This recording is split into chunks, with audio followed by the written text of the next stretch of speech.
ujian. Ini yang mengguncang kita. Inilah bentuk kesempurnaan manusia.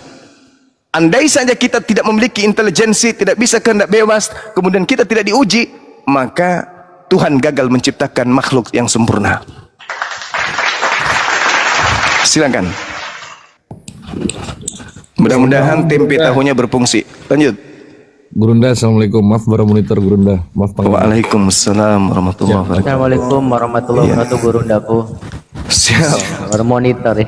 Baru monitor Gurunda, baru lihat. Astagfirullah. Gurunda rupanya di atas. Enggak apa-apa. Ini udah berasap-berasap kita ini. Oke, siap. Iya. Ya, sabar bakso. Ya, silakan. Oh, oke. Izin nanggapin. Sesuai sama pertanyaan saya di awal, saya di sini tidak membawa iman Kristen terhadap pertanyaan saya kepada Bang Zuma, kepada iman Islam. Makanya tadi saya bertanya seperti itu. Dan ketika Bang Zuma mengatakan bahwa bukan batu yang menghapus, melainkan cara dia membayarnya, apakah dia ikhlas atau tidak, itu yang saya tangkap. Ya, saya tahu itu, Bang. Cuman yang saya maksud seperti ini, kita semua pasti menginginkan suatu tujuan, apalagi tujuannya itu yang baik. Misalnya di Islam, dia mendapatkan pahala ketika dia pergi ke Arab, ke Ka'bah gitu ya. Tapi yang menjadi pertanyaan itu caranya gitu ya. Ya saya juga bisa gitu ya, cuman salto sana sini gitu, dapat pahala misalnya. Tapi apakah caranya harus dengan salto? Gitu loh maksudnya. Nah, sama halnya seperti apakah caranya harus kita pergi ke Ka'bah, ke Arab sana dan segala macam gitu. Dan asal usul Ka'bah pun masih banyak sekali teori sana sini gitu ya. Gitu. Lalu yang kedua, Bang Zuma mengatakan bahwa untuk manusia itu diciptakan memang untuk berbuat dosa. Nah, di situ saya tidak memahaminya. Lalu Bang Zuma juga menyinggung terkait dengan iman kekristenan, bahwasannya iman kekristenan kayak gini kayak gitu. Yang jelas di sini saya ingin menekankan bahwa Bang Zuma tadi mengatakan bahwa orang yang akhirnya baik itu dari dosa gitu ya tadi ya. Berarti analoginya bisa saya pakai kepada Tuhannya Abang sendiri gitu. Bahwa Tuhan Abang bisa seperti itu karena dia sebelumnya pernah berbuat dosa. Kan jadinya seperti itu gitu logikanya. Nah, di situ saya tidak memiliki apa ya? Pemikiran yang masuk akal, karena apakah skenario Tuhan hanya seperti itu gitu pada setiap manusia? Hanya ketika dia diciptakan lalu dia disuruh berbuat dosa. Lalu akan muncul lagi pertanyaan, apakah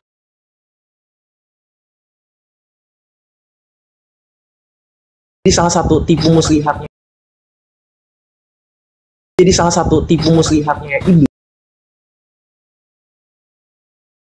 salah satu tipu muslihatnya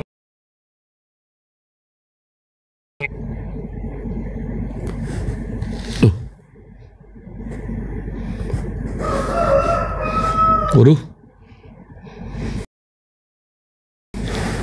kepental semua ini, gimana nih? Kenapa? Kenapa Bang? Tiba-tiba kepental. Astagfirullah. Mana Gurunda tadi? Gurunda. Saya bukan Silakan. Muhammad lagi. Waduh.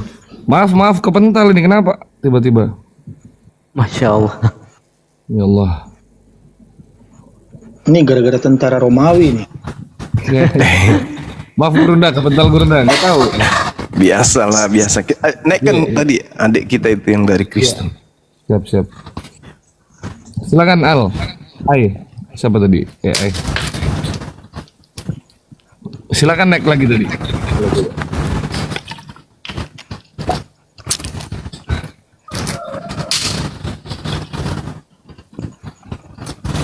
Aduh.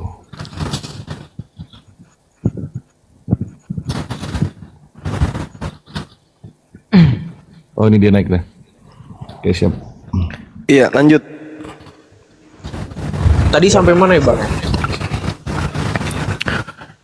Anda mengatakan Tuhan melakukan dosa, lalu silakan.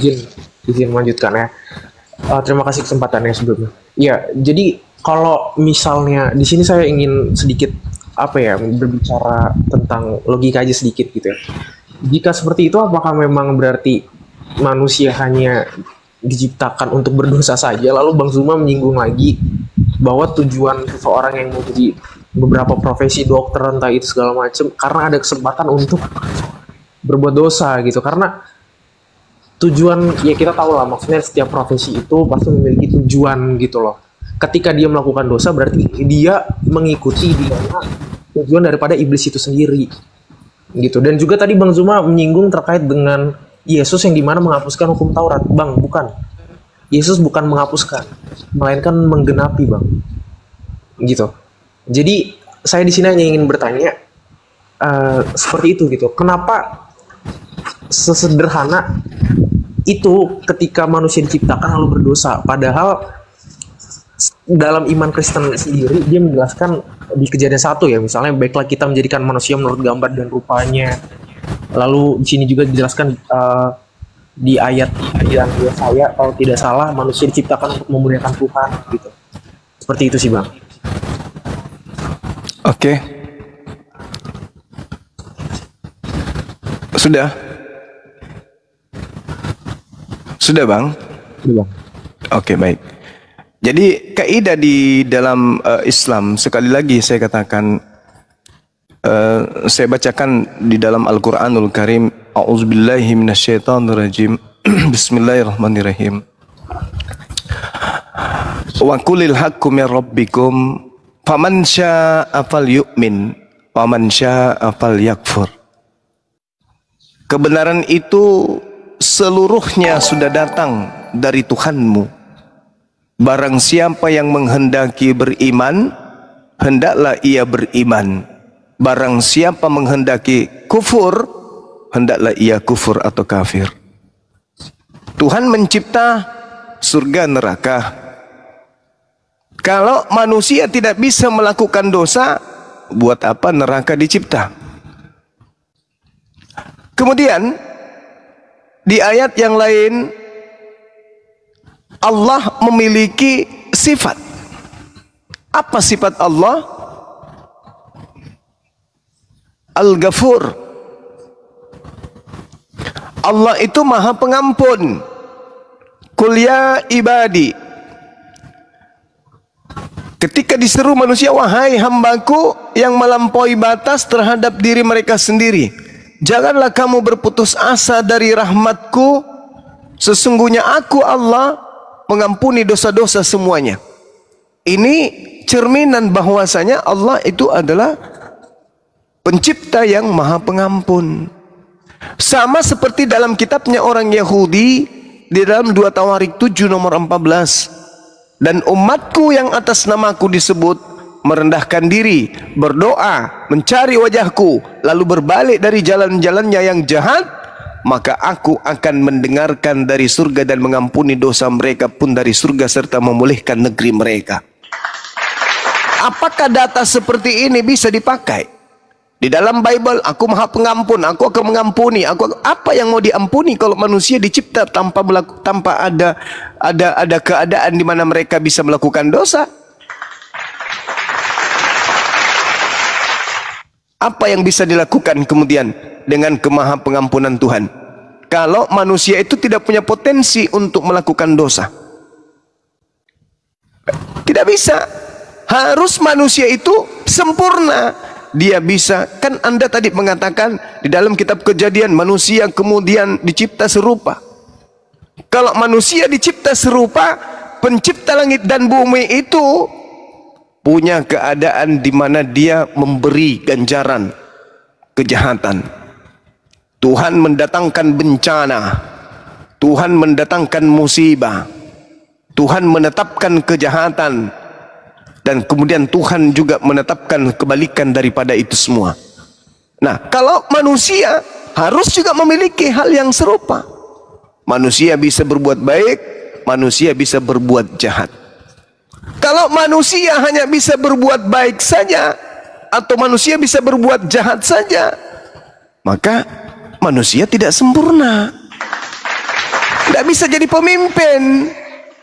Kalau manusia itu hanya bisa berbuat baik, tidak ada potensi kejahatan kepadanya. Kenapa? Tidak ada kemudian kesadaran untuk menjadi baik ketika kejahatan itu tidak dicipta. Contoh, Anda ingin merusak seseorang atau ingin melukai seseorang. Kenapa ada perasaan ingin merusak seseorang atau mencelakai seseorang? Karena potensi jahat itu ada pada diri Anda. Ketika kemudian Anda tersadarkan, jangan ini nggak bagus aku lakukan, maka apa yang Anda lakukan? Kebaikan. Kalau tidak ada kejahatan, tidak ada kebaikan. Apa yang mau dianggap baik kalau tidak ada tolak ukur kejahatan? Tidak ada orang disebut tinggi kalau tidak ada orang yang rendah. Tidak ada. Tidak ada yang menjadi tolak ukur. Adanya kejahatan sebagai tolak ukur kebaikan. Adanya sesuatu yang dianggap baik karena ada di sisi yang lain kejahatan. Itu harus seimbang. Maka ketika manusia tidak bisa melakukan hal tersebut, tidak bisa jahat. Maka ya apa bedanya dengan makhluk lain? Sementara kita ini dicipta untuk menjadi pemimpin di atas muka bumi. Tidak bisa kita menaklukkan kemudian kalau tidak sempurna sifat yang kita miliki ini.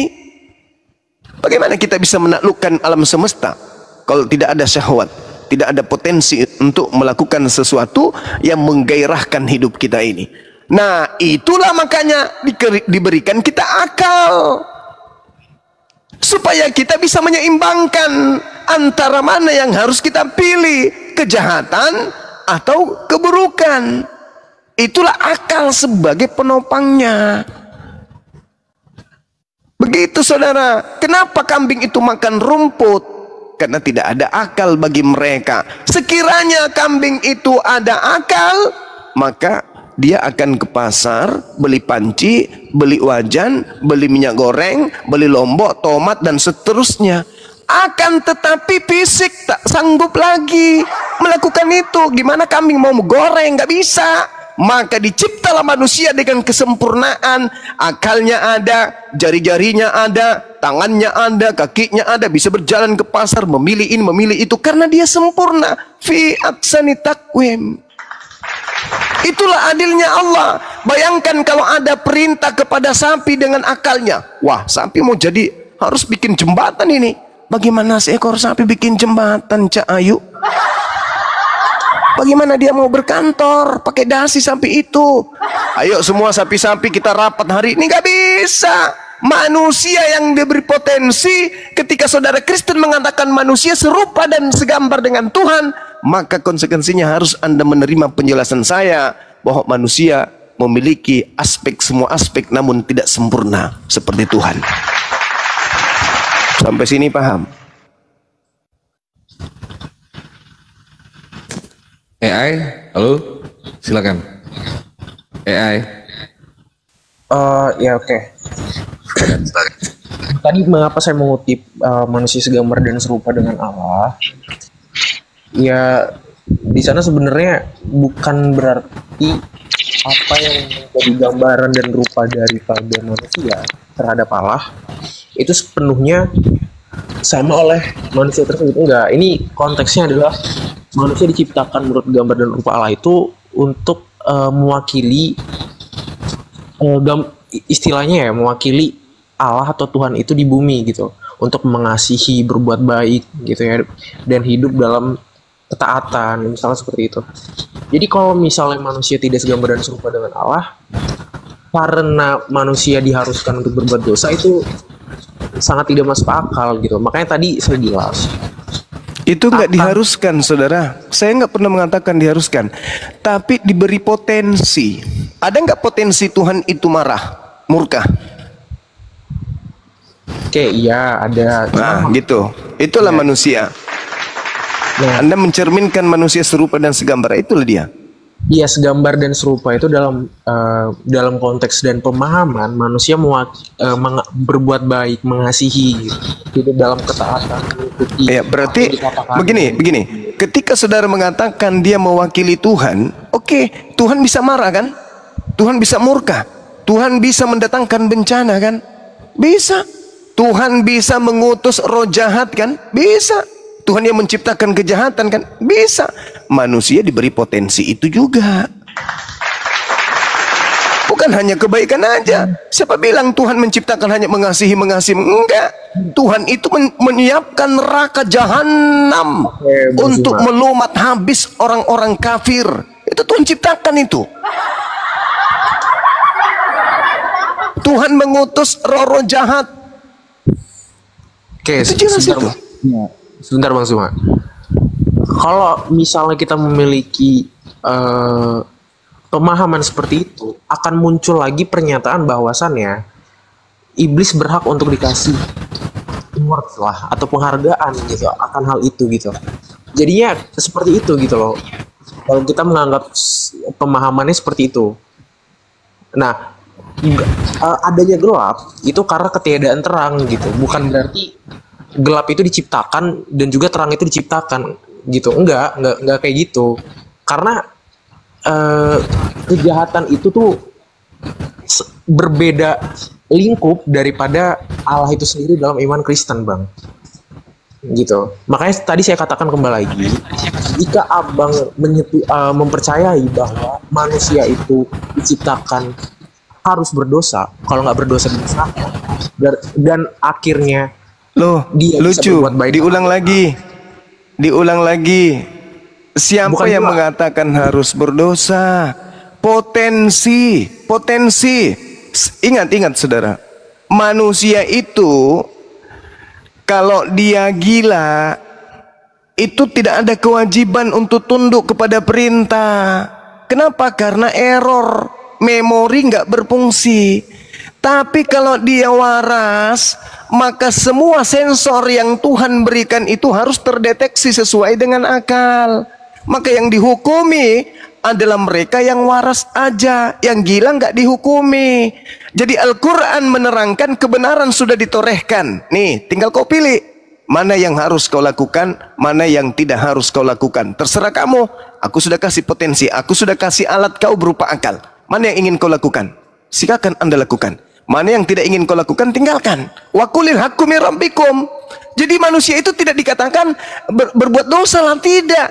Tuhan menciptakan manusia berpotensi menjadi baik dan sebaliknya juga berpotensi menjadi jahat. Nah, apa yang kemudian Tuhan berikan untuk menjadi penyeimbang? Akal. Tuhan menciptakan manusia punya potensi untuk baik, untuk jahat. Sekarang saya tanya sama saudara nih, sederhana aja.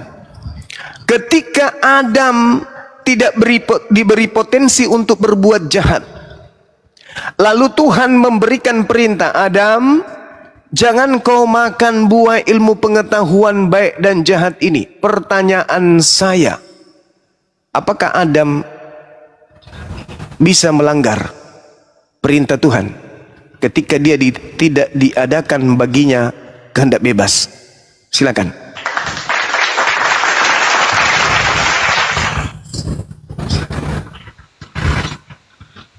Oke, sejauh ya Bang, kasih kesempatan sebentar. Kalau pertanyaannya seperti itu, di situ udah jelas berarti menjawab dari pertanyaan itu sendiri gitu. Ya bahwa Adam itu nggak bakal bisa berbuat dosa karena Allah sendiri tidak bisa melarang atau berkuasa akan dosa yang akan dilakukan. Tapi kan bukan seperti itu gitu loh. Maksudnya konsep dari tunggu. Pertanyaan saya, apakah ketika Tuhan tidak menciptakan pada diri Adam potensi untuk berdosa, maka Tuhan memberi peringatan? Misalnya nih, Adam ada baginya buah ilmu pengetahuan di sampingnya. Tapi karena tidak ada potensi berbuat jahat baginya, apakah Tuhan perlu untuk memperingatkan Adam? Adam, kau jangan makan ini ya. Berarti kalau Tuhan sudah tahu Adam tidak punya potensi melakukan dosa, lalu memberi perintah jangan makan buah pengetahuan, berarti Tuhan ini bukan Tuhan. Karena dia tidak mau tahu terhadap ciptaannya sendiri. Justru karena dia tahu dia telah menciptakan Adam dengan potensi bisa melakukan dosa, maka dia memberi larangan. Adam, jangan kau makan ini ya. dan ternyata Adam memakan. Berarti Tuhan memberi ruang kepada Adam untuk memberikan keadaan di mana dia bisa baik, bisa buruk. Salahnya di agama Anda karena kesalahan Adam dihukumi sebagai kutukan dan sampai kepada keturunannya. Itu kesalahan agama Anda. Kalau di Islam tidak. Ketika Adam sudah ditengok oleh para malaikat, oh ternyata dia punya potensi untuk menjadi baik, punya potensi untuk melakukan kejahatan. Apa kata Al-Quran? Fatalaqqa Adamu min Rabbihi kalimatin fataba alaihi innahu huwat tawwabur rahim. Adam kemudian bertaubat, lalu kemudian diterima tobatnya oleh Allah. Kembali dia bersih, kembali dia suci. Tetapi terkait dengan keberadaannya sebagai makhluk untuk berpotensi baik dan jahat sudah sempurna. Kembali kepada pertanyaan saya, andai saja Tuhan tidak menciptakan keadaan di mana Adam bisa memilih dua antara kebaikan dan kejahatan, apakah Tuhan akan memberikan peringatan kepada Adam? Adam, jangan silakan kau makan semua apa yang ada di dalam surga ini, tetapi jangan kau makan yang satu itu. Jangan kau dekati pohon yang satu itu, adalah pohon baik dan jahat. Anda ngerti pertanyaan saya? Iya bang, benar. Oke. Tadi kan karena konfirmasi dari abang, pas saya bertanya di pertanyaan kedua, abang bilang gitu loh, harus berbuat dosa, kalau tidak harus dimusnahkan. Kok harus? Saya tidak pernah mengatakan harus loh, Dek. Ya, Potensi untuk melakukan dosa dan potensi untuk melakukan kebaikan. Itulah yang dibilang kehendak, free will. Saya nggak mengatakan keharusan. Makanya saya katakan sesuai dengan pertanyaan saudara, apakah betul Tuhan akan menghapuskan manusia sekiranya manusia itu tidak ada potensi untuk melakukan dosa? Iya. Bagaimana kemudian dia bisa menaklukkan alam semesta ini menjadi pemimpin kalau dia tidak ada potensi untuk itu? Bagaimana ceritanya? Bagaimana dia bisa menaklukkan alam ini kalau dia hanya bisa baik, tidak ada jahat? Bagaimana bisa menaklukkan dunia ini? Yang ada pikiran baik terus, tidak ada pemikiran jahatnya. Contoh ya, contoh. Ketika Adam dicipta, diturunkanlah di bumi. Taruhlah dia hanya punya potensi buruk, baik. Tak ada potensi pemikiran jahat dalam otaknya. Dia melihat kemudian buaya di sungai. Karena dia hanya berpikir positif aja, positive thinking, berpikir yang positif. Turunlah dia ke dalam sungai itu, mati dimakan buaya. Enggak sempat beranak cucu. Kenapa? Karena tidak ada kejahatan, tidak ada benak jahat, tidak ada pemikiran jahat, tidak ada negatif pada dirinya. Dimensi negatifnya enggak ada. Kalau kita nih, karena ada dimensi negatif, maka kita berpikir, buaya ini kalau saya turun kayaknya dia makan saya deh. Itu kan jahat tuh. Berpikir sesuatu yang jahat terhadap buaya, padahal buaya belum tentu memakannya. Tapi karena ada potensi itu, Adam tidak turun ke sungai, dia tidak dimakan oleh buaya, karena dia sudah berpikir negatif. Itulah unsur kejahatan yang ada pada dirinya. Potensi itu yang saya maksud. Makanya Tuhan mengatakan, sekiranya kamu tidak bisa melakukan potensi keburukan, kejahatan atau dosa, maka aku hapuskan engkau dan aku ciptakan lagi makhluk yang lain yang lebih sempurna. Itu maksudnya. Adam cuma dicipta baik aja. Coba, baik aja. Artinya begitu hujan datang, otaknya nggak berfungsi untuk membuat rumah. Karena dia baik. Padahal jasadnya berpotensi kena panu, kena kuram, kudis, influenza, malaria, dan seterusnya. Tapi karena tidak ada dimensi kejahatan dalam otaknya, dia tidak potensi untuk melakukan hal-hal yang negatif dalam pemikirannya.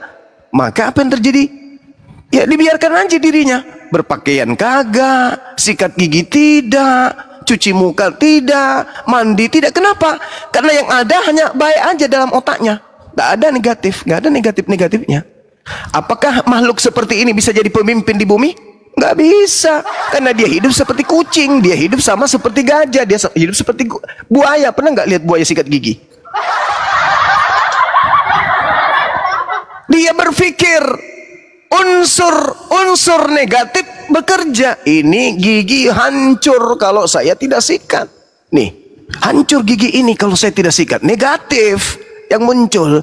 Ini kalau saya tidak cuci muka, muka saya panuan, negatif lagi. Ini kalau saya tidak mandi, saya bisa gatal-gatal, negatif lagi. Itulah yang disebut fi aksani takvim. Andai saja tidak ada unsur itu pada Adam, maka dihapuskan lalu diciptakan makhluk yang sama seperti Adam. Maksudnya yang sempurna seperti kita sekarang ini. Itu maksudnya, saudara. Sampai sini paham? Oke, mungkin saya kerucutin lagi ya Bang. Kalau kayak gitu, kalau Tuhan akan segalanya dan kedepannya, lalu kenapa dia tetap mengizinkan akan hal seperti itu, gitu, mengizinkan penderitaan atau menciptakan penderitaan ya mungkin dari kepercayaan agama Anda gitu. Padahal kedepannya dia tahu gitu akan ada hal seperti itu gitu. Kan jadi gini, Tuhan itu tidak terikat ruang dan waktu. Anda dicipta, nama Anda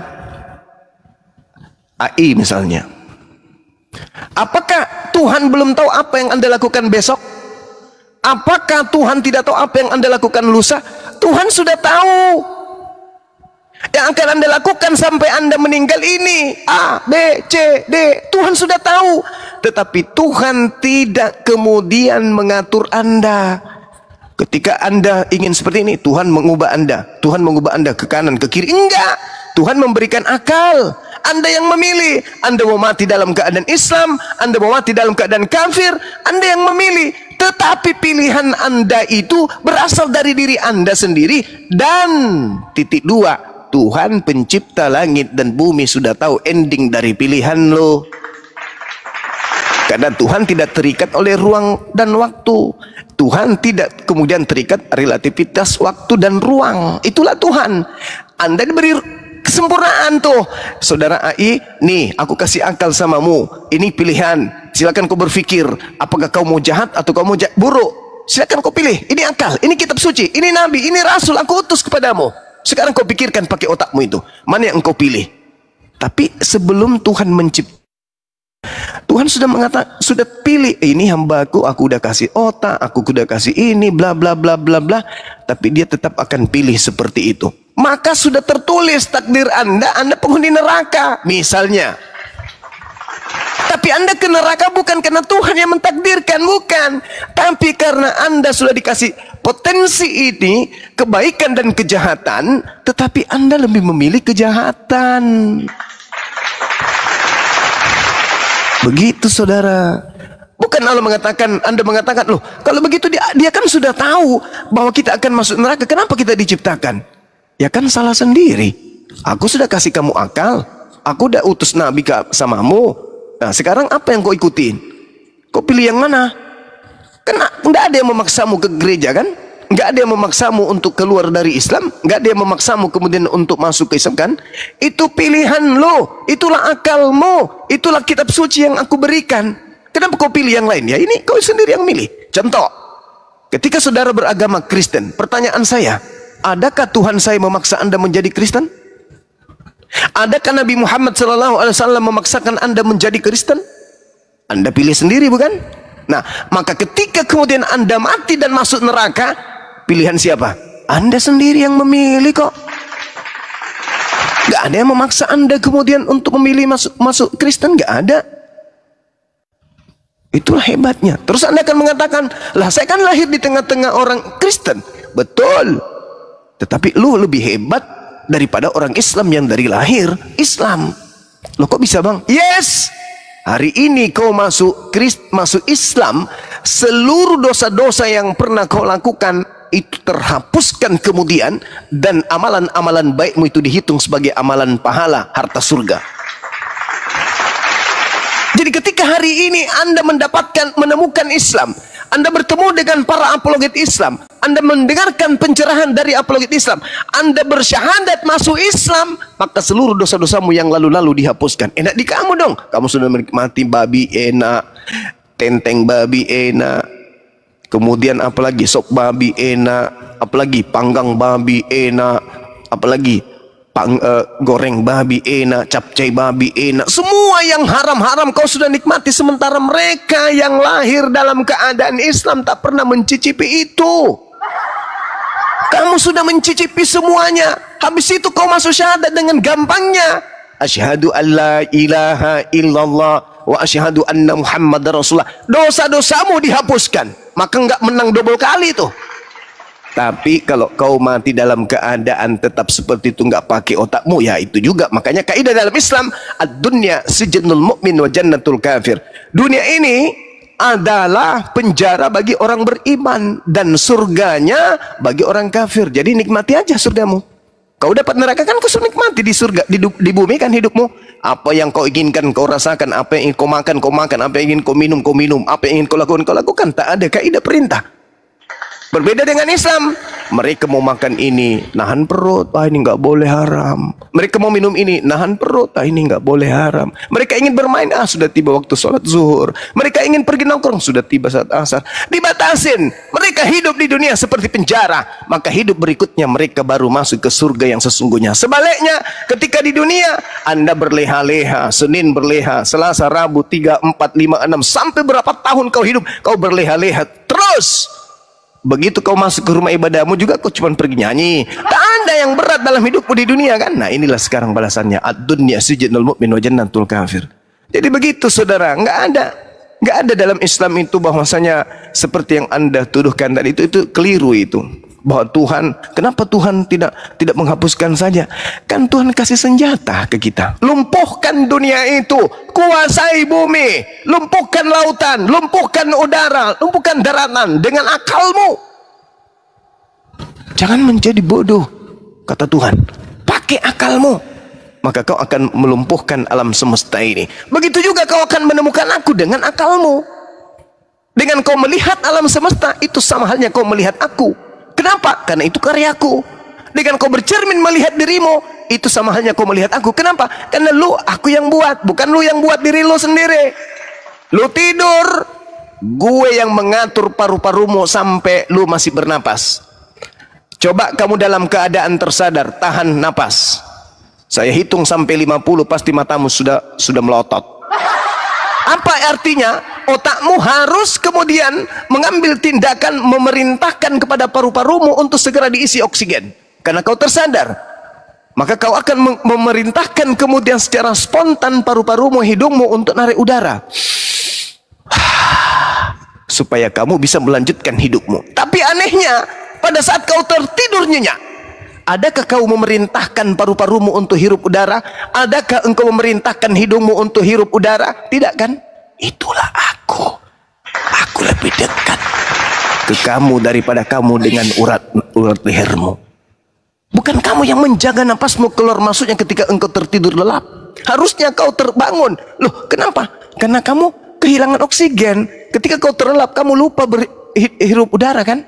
Kamu nggak hirup udara harusnya, karena kau tidak tersadar. Tapi karena aku yang menjagamu, aku yang mengatur hidupmu semuanya. Habis itu ketika aku ciptakan kamu dalam keadaan sempurna, kamu kupur, kamu tak kembali kepada aku. Malah kau gadaikan hidupmu bersama dengan orang-orang kafir yang ingkar kepadaku. Itu sekedar nasihat dari saya, Bung. Silakan. Dinda Jibril, Assalamualaikum warahmatullahi wabarakatuh. Waalaikumsalam warahmatullahi wabarakatuh. Assalamualaikum Bang Jib. Gimana kabarnya Bang? Sehat? Sehat. Kan baru ngopi tadi bareng. Itu dia. Siap. Bus kopi tadi. Mantap. Iya Dinda. Siap. Oke, AI lanjut, silakan tanggapin. Oke. Saya flashback sebentar ya. Kenapa tadi saya tanya seperti itu gitu? Karena Rasulullah ya bersabda juga kan gitu, demi zat yang jiwaku berada di tangannya, seandainya kalian tidak berbuat dosa, niscaya Allah akan melenyapkan kalian. Jadi makanya pertanyaan saya seperti itu. Di sini saya baru baca ayatnya gitu ya. Nah maka kenapa hadis itu bukan ayat. Oh ya sorry, hadisnya tadi ya, hadis riwayat Muslim ya. Maka kenapa tadi timbul pertanyaan saya, jika Tuhan tahu akan adanya dosa gitu ya, maka akan timbul pertanyaan saya seperti itu tadi gitu ya, kenapa dia tetap menciptakan gitu. Nah inilah yang menjadi pembeda gitu. makanya saya di sini sekaligus membandingkan gitu ya dengan iman kekristenan sendiri gitu. Nah jadi perbedaannya antara penciptaan di dalam Islam dan Kristen. Nah di sini lah uniknya Kristen gitu. Tuhan itu bukan mau menciptakan manusia untuk dia berbuat dosa, bukan. Walaupun benar dia punya potensi dalam berbuat dosa. Lalu maka tidak akan muncul pertanyaan seperti yang tadi saya katakan. Karena di sini dalam iman Kristen itu sendiri gitu ya. Karena Tuhan menciptakan manusia itu karena ia bukan kekurangan atau butuh penyembahan, melainkan karena kasihnya. Itu yang pertama. Dan juga pastinya dari penciptaan yang dilakukan Tuhan kepada umat manusia, saya setuju pasti Tuhan memberikan kehendak bebas kepada setiap umat manusia gitu. Dan karena benar tadi, karena kita semua pasti memiliki potensi dalam berdosa, Tuhan sudah memiliki rencana penebusan gitu, rencana penebusan yang telah disiapkan untuk umat manusia yang berdosa tadi. Jadi karena begitu besar kasih Allah kepada manusia, ya, dan Allah ingin kasih sejati selalu ingin memberi dan berbagi. Salah satunya penciptaan yang terjadi pada kekristenan gitu. Dan jika pun ada dosa, Tuhan Allah sudah menciptakannya, sudah merancangnya. Tadi seperti itu, mungkin kayak gitu sudah. Oke, baik. Saudara, saya ingin tanya sebelum saya menjelaskan lebih jauh. Menurut saudara, orang yang mati karena dosa itu kemana perginya? Ke neraka atau ke surga?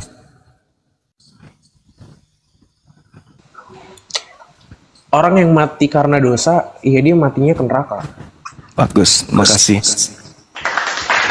Ini saya bertanya seperti itu karena saya akan mengatakan kata terakhir setelah sesi ini, bahwa di agamamu itu yang ada hanya kekonyolan. Begini bang. Sabar dulu. Oke, silakan. Iya. Ke neraka, ya karena dia mati dalam keadaan berdosa. Dia Baik. Artinya Tenang aja, tenang. mati, tidak ada dosa yang ditembuskan.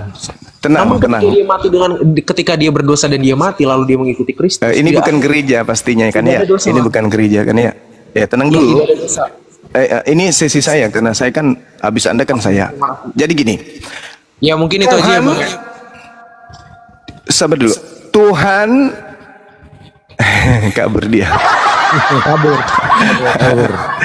Jadi saya tambahkan dulu. Tuhan menciptakan manusia dengan unsur yang ada di dalamnya Maha Pengampun. Jadi Tuhan itu Maha Pengampun, Tuhan itu Maha Pengasih. Innahu huwal ghafurur rahim. Dialah Tuhan yang Maha Pengampun, Maha Penyayang. Jadi Tuhan hanya berkata dosamu diampuni, terhapus. Dosamu kuhapuskan, terhapus. Dosamu kutiadakan, ditiadakan. Ada yang konyol. Tuhan turun ke bumi menjadi tumbal. Apesnya, kenapa saya bertanya tadi? Apakah orang yang mati dalam dosa masuk ke neraka? Alhamdulillah. Ada itu mengatakan, ya ke neraka dong. Baik. Roma 8 nomor 10. Jikalau Kristus ada di dalam kamu, maka tubuhmu memang mati karena dosa. Saya ulang lagi pertanyaan saya, sekiranya masih ada adik di bawah. Orang kalau mati karena dosa kemana pergi? Ke neraka. Orang kalau ada Kristus di dalam dirinya, mati karena apa? Mati karena dosa. Mana dalilnya? Roma 8 nomor 10. Jikalau Kristus ada di dalam kamu, maka tubuhmu memang mati karena dosa. Mampus. Jadi seluruh orang Kristen yang ada Kristus di dalam dirinya, matinya mati karena dosa. Kata saudara kita tadi, kemana perginya orang yang mati karena dosa? Ke neraka. Alhamdulillah di Islam, ya ayyuhalladzina amanu taqullaha haqqa tuqatih wa la tamutunna illa wa antum muslimun. Umat Islam mati harus selamat. illa wa antum muslimun. Wahai umat Islam, janganlah kalian mati illa kecuali dalam keadaan selamat. Wow, berarti Islam mati dalam keadaan selamat. Ente mati dalam keadaan berdosa, neraka. Celaka itu, celaka. Makanya aku bilang tadi, konyol. Konyol, nyol, nyol, nyol. Tuhan sudah turun ke bumi, menghinakan dirinya menjadi manusia, menebus dosa manusia di atas tiang salib. Orang yang percaya kepadanya begitu mati dalam dosa. Hei, halilintar. Lalu apa yang ditebusnya di atas pohon? Apa yang ditebusnya? Ternyata kalau dia mati di atas salib, orang-orang yang percaya terhadap kematiannya, Kristus itu berada pada diri orang tersebut. Tubuhnya mati karena dosa. Lalu buat apa dia mati di atas salib? Kalau ternyata pengikutnya matinya karena dosa. Matinya yang keren sedikit apa? Mati karena panu. Karena apoteknya di seberang jalan, dia nyebrang beli Kalpanax, ketabrak truk, mati karena panu. Mati karena keselip biji nangka. Tiba-tiba dia makan nangka, begitu dia kunyah diisi kulitnya, tiba-tiba Pak Bom lewat, orang bersin jadinya, ketelan biji nangka, mati. Matinya yang keren dikit, kenapa? Kenapa mati karena dosa? Jadi kalau mati karena dosa, kemana perginya katanya? Neraka. Ya sudah, dalilnya itu telan baik-baik, tulis besar-besar, simpan di kamar lo. Tuliskan dalam kamarmu, tiap hari kau baca 100 kali dalam sehari. Jikalau Kristus ada di dalam kamu, maka tubuhmu memang mati karena dosa. La haula wala quwata illa billah. Nauzubillahi min zalik. Kalau Islam illa wa antum muslimun. Islam mati karena selamat, mereka mati karena dosa. Siapa yang mati karena selamat, di mana perginya? Surga. Siapa yang mati karena dosa, kemana perginya? Neraka. Itu aku bilang konsep Tuhanmu konyol. Udah capek-capek datang dari jadi bayi, iya kan ya? Sudah gitu besar dibunuh. Tak taunya orang yang percaya kepada dirinya mati dalam dosa. Konyol. Artinya adik kita tadi ini tidak berfungsi tahu tempenya. Gitu dia. Silakan diambil alih. Siap. Katanya neraka.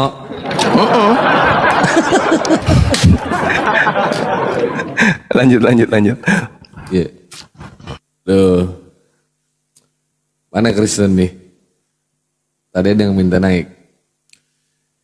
Ya, buat teman-teman Kristen yang mau menanggapi, silakan Anda tekan multi, minta permintaan naik ke atas ya.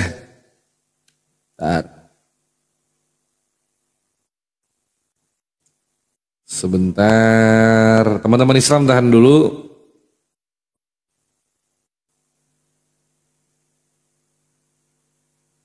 Dinda, Ya, boleh Dinda? kita bisa tanya jawab? Pengen belajar sih sedikit. Oke. Bisa nggak kemudian iblis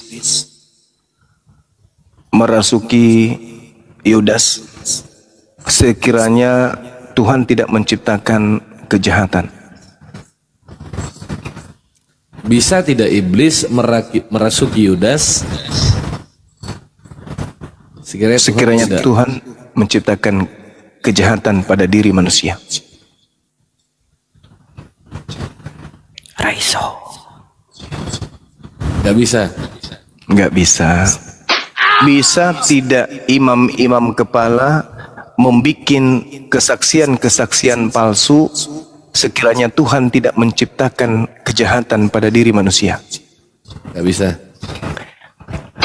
Bisa tidak kemudian mahkamah agama membuat tipu muslihat sekiranya Tuhan tidak menciptakan potensi jahat pada diri manusia? Tidak bisa. Bisa tidak Yesus disalib sekiranya Tuhan tidak menciptakan kejahatan pada diri manusia? Tidak bisa. Bisa tidak Kristen punya Tuhan sekiranya Tuhan tidak menciptakan kejahatan? Tidak bisa. Mereka memiliki Tuhan berasal dari kejahatan. Subhanallah. Maka saudaraku yang bertanya tadi, berterima kasihlah kepada Tuhan yang telah menciptakan kejahatan, sebab karena kejahatanlah kamu punya Tuhan. Namanya Yesus. Paham sampai sana? Adik Ai? Tak berak-berak lagi kau di situ. Tak berak pula kau dibawa situ. Enggak ada pampers, kau pakai sabuk kelapa sudah. Tanpa kejahatan tak ada penyaliban. Tanpa penyaliban lu enggak punya Tuhan. Roma 14 nomor 9, untuk itulah Yesus mati agar ia dibangkitkan untuk menjadi Tuhan. Tanpa kejahatan bisa nggak Yesus dibunuh? Nggak bisa. Berterima kasihlah kepada si bilis Isis. Makanya sering saya mengatakan waspada kalau kalian berdialog kepada terhadap umat Islam, apalagi hati-hati. Mereka menguasai bidang, mereka menguasai materi, mereka lebih paham Bible, konsep Tuhan mereka sudah lebih dalami daripada kalian jemaat-jemaat biasa. Ya, hati-hati.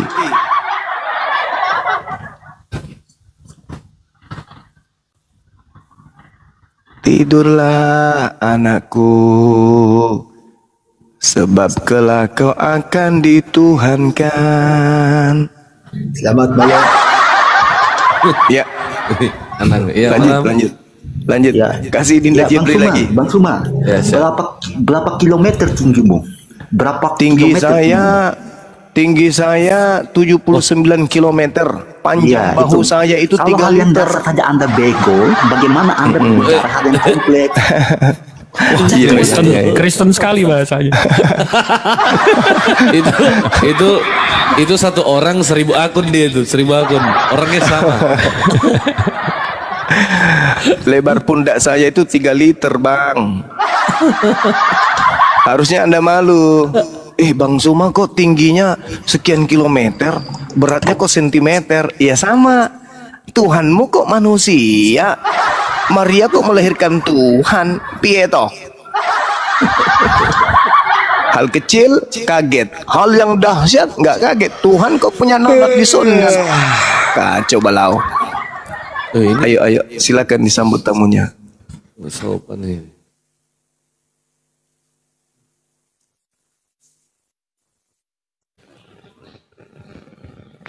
Ya, Kopi Rokap, selamat malam. Malam Bang. Ya, Islam Kristen saudara. Kristen Protestan. Oke, siap. Ada yang ingin ditanyakan atau menanggapi apa yang dinarasikan oleh Bang Zuma dari tadi? Saya baru bergabung Bang. Ada yang mau saya tanya dulu. Silakan.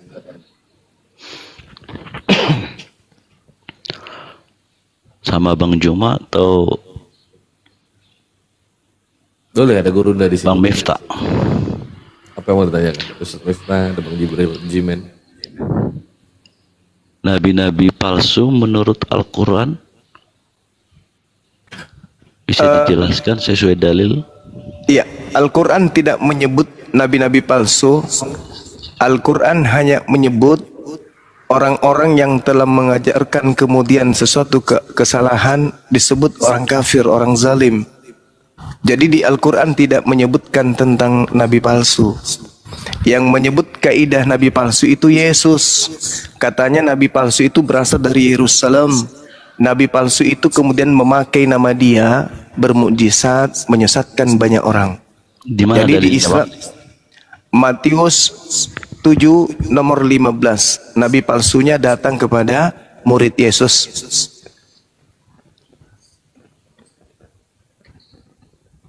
Waspadalah kepada nabi-nabi palsu yang datang kepada kamu. Yesus waktu itu berbicara kepada Bani Israel muridnya. Berarti nabi palsunya datang di abad pertama. Yang datang kepada kamu menyamar seperti domba. Domba itu Bani Yakub. Yeremia 50 nomor 17 yang disebut domba adalah Bani Yakub, Bani Israel. Matius Nabi 7 Muhammad ayat 15 ya Bang? Ya. Nabi Muhammad tidak pernah datang di abad pertama kepada murid-murid Yesus dan nyamar-nyamar sebagai murid Yesus. Yang ketiga, buah dari nabi palsu itu pengikutnya memanggil Yesus Tuhan, pengikutnya bernubuat pakai nama Yesus, pengikutnya bermujizat pakai nama Yesus. Nabi Muhammad tidak pernah memanggil Yesus Tuhan, tidak pernah bernubuat mengusir setan. Begitu juga kami umatnya. Yang bernubuat mengusir setan, bermujizat pakai nama Yesus hanya umatnya Paulus. Alip Teng. Jadi nabi palsu itu ya Kristen. Buahnya. Bisa tambahin bang, selain dari Matius dalilnya? Silakan. Yeremia 23. Jadi pengertian nabi palsu dalam Alkitab itu bisa saya jelaskan. Silakan. Adalah orang yang mengaku berbicara atas nama Tuhan, tetapi sebenarnya menyampaikan ajaran atau nubuat yang tidak berasal dari Allah. Oke, silakan. Di Ulangan 18:22. 21 sampai 22. Iya. Apabila seorang nabi berkata demi nama Tuhan dan perkataannya itu tidak terjadi dan tidak sampai, itulah perkataan yang tidak difirmankan Tuhan. Dengan berani nabi itu mengatakannya, maka janganlah takut kepadanya. Itu satu bang, sesuai dalil. Yeah. Boleh Ulangan di 13 ayat 1 sampai 3 juga, apabila muncul di tengah-tengahmu seorang nabi dan ia berkata, mari kita mengikuti Allah lain, maka janganlah engkau mendengarkan perkataan nabi itu. Oke. Matius 7 ayat 15 tadi itu yang udah bang bacakan. Oke. Ada juga Boleh. Matius 24 ayat 24, sebab Mesias Palsu dan nabi-nabi palsu akan muncul dan mengadakan tanda-tanda yang dahsyat dan mujizat sehingga sekiranya mungkin mereka menyesatkan orang-orang pilihan. Oke. Terakhir ini bang, dalilnya 2 Petrus 2 ayat 1, sebagaimana nabi-nabi palsu dahulu tampil di tengah-tengah umat Allah, demikian pula di antara kamu akan ada guru-guru palsu. Mereka akan memasukkan pengajaran-pengajaran sesat yang membinasakan. Ada lagi? Ini ada Ji, sebenarnya Wahyu 19 ayat 20 juga bang, nabi palsu terakhir akan dilemparkan ke lautan api bersama antikristus. Oke. Baik. Ada lagi? Nggak ada lagi bang. Oke, baik. Saya ambil dari yang terakhir. Antikristus. Anti terhadap manusia yang diurapi Tuhan. Siapa yang mengatakan Kristus itu Tuhan, itulah antikristus. Karena Kristus itu Mesias. Mesias itu adalah orang yang diurapi Tuhan. Manusia, ciptaan Tuhan. Anak manusia yang diutus ke tengah-tengah Bani Israel sebagai Mesias, sebagai juru selamat. Antikristus adalah mereka yang tidak percaya kalau Kristus itu adalah ciptaan, utusan Tuhan. Ingat, Kristus artinya orang yang diurapi, ciptaan yang diurapi, manusia yang diurapi. Ketika ada orang menyembah Kristus, berarti dia antikristus. Itu satu. Yang kedua, Anda membawa 2 Petrus 2. Ketika data ini Anda baca, harusnya Anda jeli. Sebagaimana nabi-nabi palsu dahulu tampil di tengah-tengah umat Elohim, demikian pula di antara kamu. Di antara kamu di situ adalah orang yang hidup di abad pertama. Hati-hati. Demikian juga di antara kamu yang hidup di abad pertama, akan ada guru-guru palsu. Mereka akan memasukkan pengajaran-pengajaran sesat yang membinasakan. Bahkan mereka akan menyangkal penguasa yang telah menebus mereka dengan segera mendatangkan kebinasaan atas diri mereka. Ini yang muncul kemudian di tengah-tengah kamu. Kamu siapa? Bani Israel.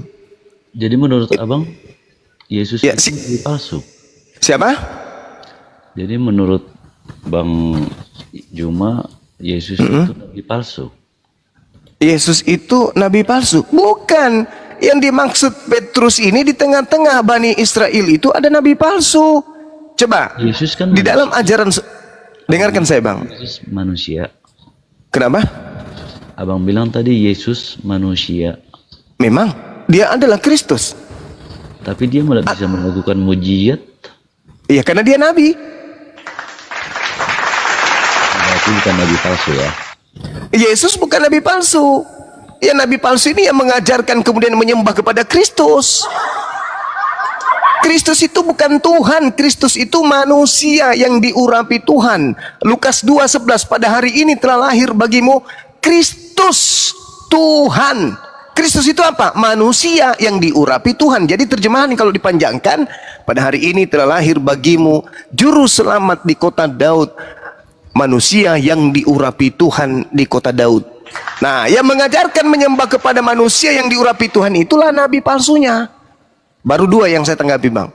Yang ketiga, ketika Anda membawa data di dalam Ulangan 13. Ketika dikatakan di sana, orang-orang yang mengajarkan kamu untuk berbakti dan berpaut kepada ilah-ilah lain. Ingat ketika Nabi Musa alaihissalam mengajarkan ajaran ini, di situ berbicara tentang nabi atau pemimpin, haruskah engkau hukum mati dia? Saudara, ketika Ulangan 13 ini, orang Arab di 1400 tahun sebelum Masehi itu tidak mengajarkan Bani Israel untuk menyembah berhala. Dan orang Arab tidak pernah mengajarkan orang Yahudi di zaman Yesus menyembah kepada berhala-berhala di Mekah. Akan tetapi di waktu yang sama, orang-orang Roma mengajarkan menyembah kepada dewa Theos sampai hari ini. Itulah yang dimaksud ilah lain. Sedangkan kalau di Islam tidak menyembah ilah lain. Yang disembah oleh umat Islam adalah Eloa Abraham, Eloa Yesa, Eloa Yakub, pencipta langit dan bumi. Itu yang ketiga. Yang keempat, ketika Anda membawa Ulangan 18. Ulangan 18 itu dikatakan seorang nabi yang terlalu berani berbicara mengatasnamakan aku, tetapi aku tidak pernah mengajarkan itu, dan apa yang diucapkannya itu tidak terjadi. Tidak terjadi. Sekarang ketika Paulus mengatakan satu pengajaran, apakah terjadi?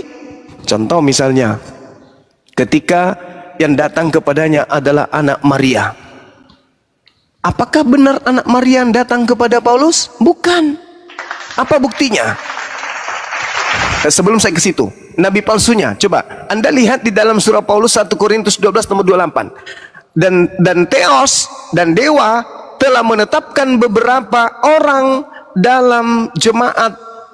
Yang pertama, ada sebagai rasul. Yang kedua, ada sebagai nabi. Yang ketiga, ada sebagai pengajar.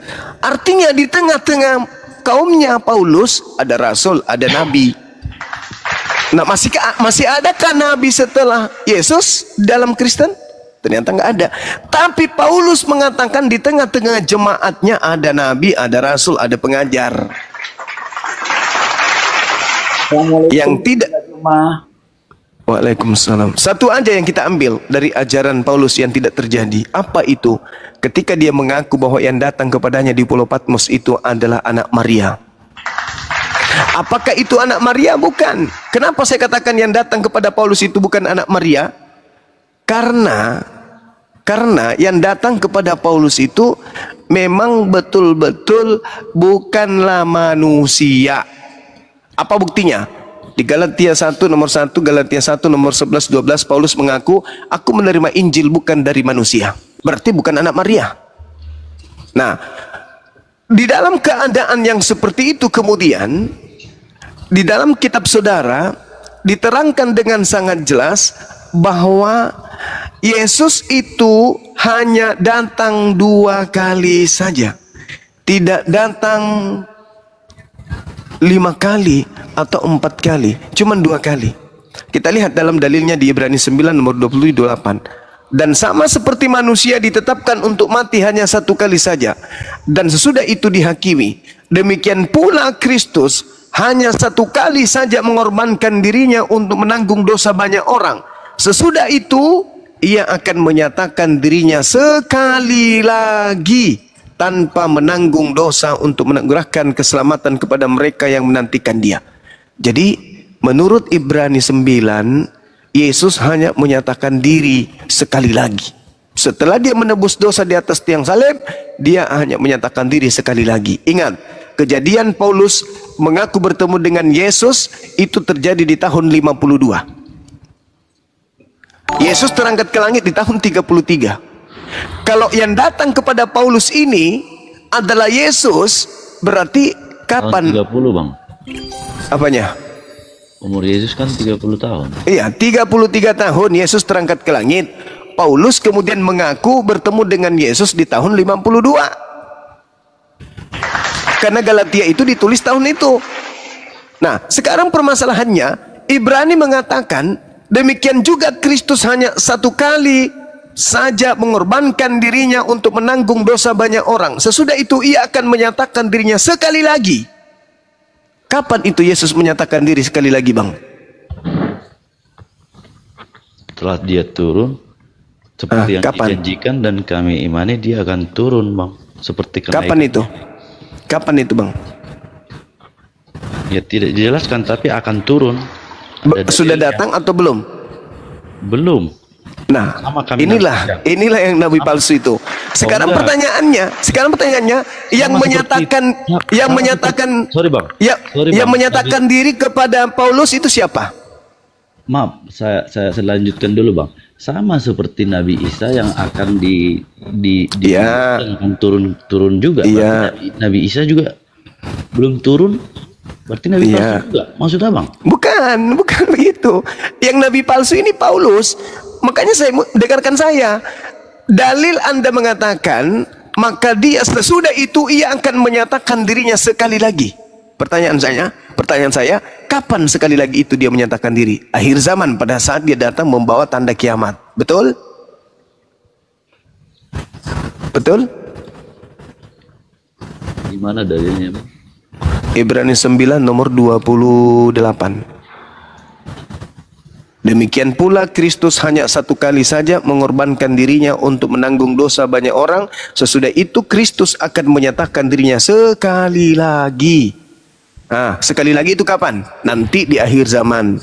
Lalu yang datang kepada Paulus itu siapa? Tidak. Kan di situ bang, di akhir zaman bang. Iya. Ya sekarang Yesus menyatakan dirinya sekali lagi itu kapan? Tidak ditentukan kapan, tapi akan turun dijanjikan. Sudah turun menyatakan diri sekali lagi atau belum? Apa? Sudah turun menyatakan diri sekali lagi atau belum?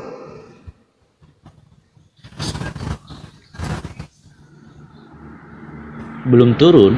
Belum turun. Lalu yang datang kepada Paulus menyatakan diri itu siapa? Malaikat. Bukan Yesus. Bukan. Siapakah engkau Tuhan? Siapakah engkau Tuhan? Akulah Yesus yang kau aniaya. Itu bukan Yesus rupanya. Enggak, perkataan menjelaskan malaikat bang, bahwasanya bukan Paulus yang menjelaskan. Malaikat. Enggak. Kata malaikat. Paulus bertanya kepada makhluk itu, siapakah engkau Tuhan? Akulah Yesus yang kau aniaya. Itu siapa yang mengaku Yesus kepada Paulus ketika dia ke Damsik? Ayo. Yesus. Katanya sekali lagi nanti di akhir zaman. Berarti dua kali. Kedatangan yang kedua, iya. Ini kisah para rasul 1 ayat 11 bang. Sesudah ia mengatakan demikian, terangkanlah ia disaksikan oleh mereka.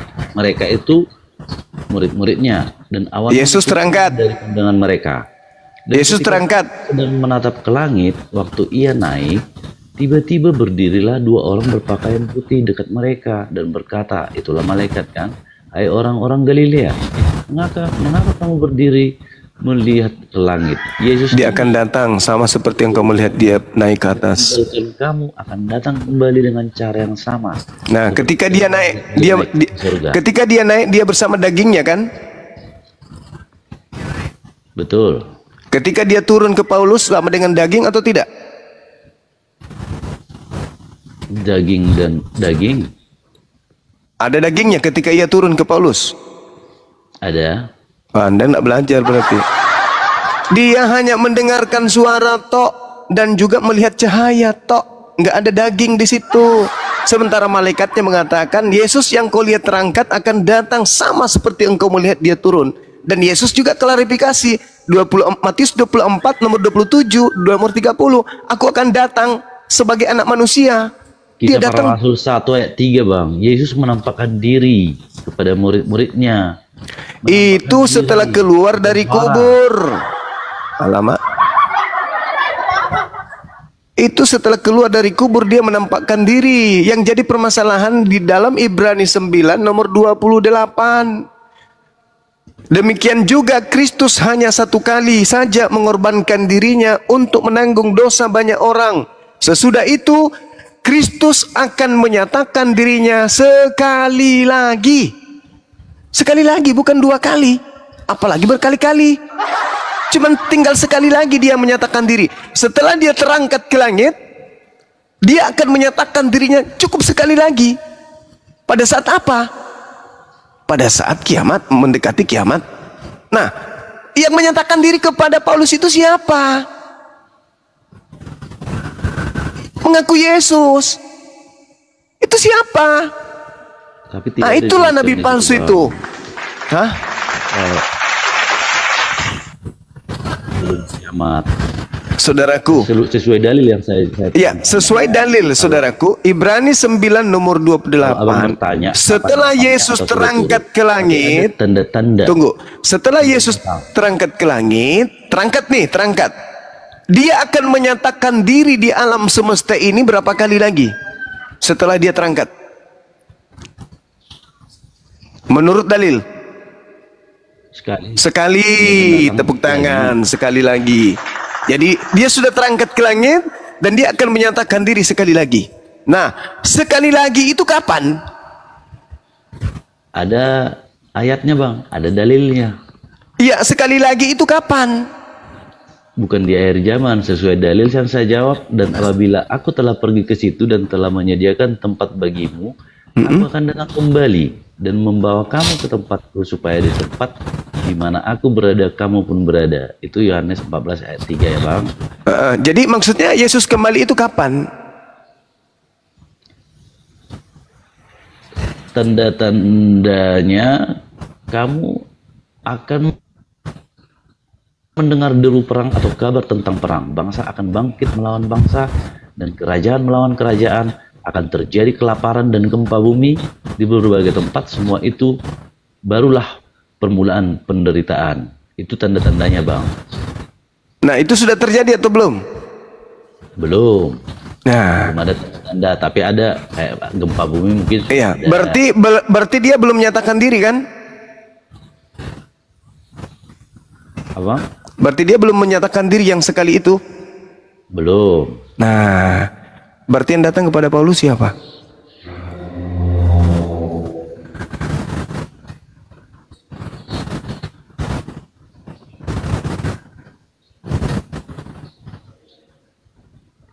Nabi palsu.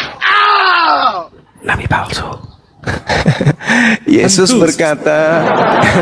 Yesus berkata kepada muridnya dalam Matius 24, waspadalah agar kamu jangan disesatkan, sebab akan datang banyak penyesat memakai namaku dan berkata, akulah Kristus.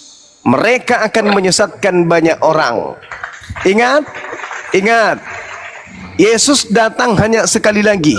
Setelah dia terangkat ke langit, Al-Quran mengatakan As-Sukruf ayat 61, Yesus datang cukup sekali lagi. Kita menunggu sekali lagi datang. Setelah dia terangkat ke langit, penampakannya di atas muka bumi ini sebagai manusia tinggal sekali saja. Dan kalau dia datang sekali itu, maka dunia kiamat. Islam mengimani itu juga. Sekarang, kalau ternyata dalam kitab Ibrani 9 nomor 28 mengatakan Yesus akan menyatakan diri sekali lagi, dan itu ternyata nanti di akhir zaman, berarti yang menyatakan diri kepada Paulus, kepada Ananias, kepada Markus, kepada Maria dalam kuburan, kemudian kepada yang di Pulau Patmos. Ternyata itulah penggenapan Kristus palsu yang datang menyesatkan banyak orang, dan banyak orang itulah yang disebut aliteng hari ini.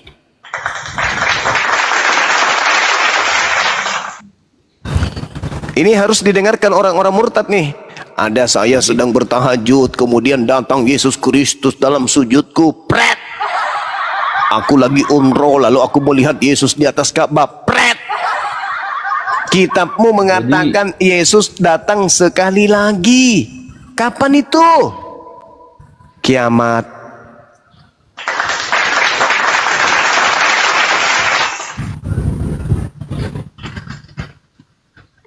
Akulah Yesus yang kau aniaya. Akulah Yesus sang bintang timur. Itu bukan anak Maria. Apalagi pakai tato di paha. Alamak. Itu bukan anak Maria. Ketika Yesus disalib, katanya semua pakaiannya diambil, ditelanjangin. Yesus itu nggak ada tato di badannya. Saking tidak adanya tato, di atas salibnya ditulisnya Indri, bukan di paha. Raja orang Yahudi. Tiba-tiba di Pulau Patmos ada mengaku Yesus, pahanya tertulis. Jadi kalau menurut Islam, Bang, ya. Nabi terakhir itu Nabi Muhammad. Iya. Jadi kalau ada lagi Nabi yang turun setelah Nabi Muhammad, menurut abang itu Nabi palsu? Bukan, Nabi Isa alaihissalam yang turun setelah Nabi Muhammad. Dan bukti kenabian terakhirnya beliau itu, bukti bahwa dia adalah Nabi terakhir, dia menceritakan, wa innahu la ilmul lisa'ah fala tamtarunna biha wattabi'un hadza siratul mustaqim. Bukti bahwa dia Nabi terakhir, dia mengatakan kelak akan datang Nabi Isa alaihissalam. Ini ajarannya Nabi terakhir nih.